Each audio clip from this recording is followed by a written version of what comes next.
here I am 8 years later, and so I've had to go back to work, which hasn't been a bad thing. But I do advocate on an ongoing basis. It's one of the things that I really believe I'm called to do. I believe I've been given this gift for some purpose, and I believe that a lot of people, for myself, I didn't know what questions to ask when I was first diagnosed. I didn't know what options were available. I didn't know what different kinds of chemo treatment there were. And people have different needs, or they have different side effects for different types of chemos. I think it's really important that patients know what those options are. So I feel it's my duty that I can go out and share these stories and my experience and give certain people guidance that maybe wouldn't know what to ask or know what to do otherwise. The most important thing is to ask a lot of questions. And unfortunately, again, at the beginning, a lot of people don't know which questions to even ask. The best thing that you can do with your oncologist is, one, you have to trust them. And if you don't trust them, you got to find one that you do.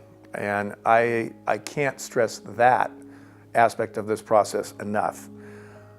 I come across it all the time with patients that are not comfortable with their oncologist, and they don't know that they can quit and fire them and go find somebody else. So that's a huge part. And then you need to be able to ask them, what are my treatment options?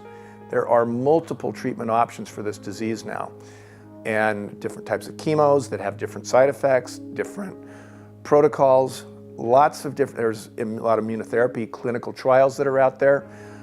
All of these things were not part of the equation when I was diagnosed even 8 years ago. But today, fortunately, with a lot of the advents of new drugs and new treatments, there's a lot more options. Patients need to be a huge part of that process. Not just be thinking in terms, okay, my doctor told me this. Be engaged, be involved. I cannot stress that enough.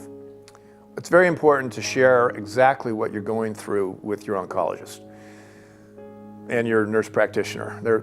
These are skilled people. They know what is available to, again, give you the options to think about, what type of side effects you might be feeling, whether it's nausea, whether it's neuropathy in your hands or your feet, your hearing loss, all these things. There's lots of different factors that play into this.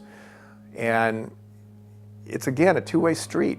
You really need to be communicating, and communication works both ways. Be talking to your doctor, have them be talking back to you, understanding, again, what the options are, and making really sound decisions based upon the information that's out there. There's also a tremendous breakthrough in immunotherapy drugs these days that are just beginning. And so, again, I think as my doctor would say, it's the beginning of the end, and I don't disagree. I think there's a lot of new options that are coming down the line, the combinations, and one can only hope that we stay alive long enough for one of these treatments to come to fruition. Do I feel lucky? Yes, I feel pretty lucky. I've been pretty blessed that I have been given a second chance, if you will. I believe that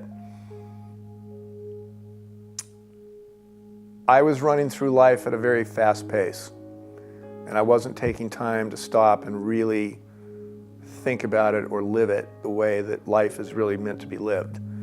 So cancer gave me that new view of the world, if you will, and it hasn't been the worst thing.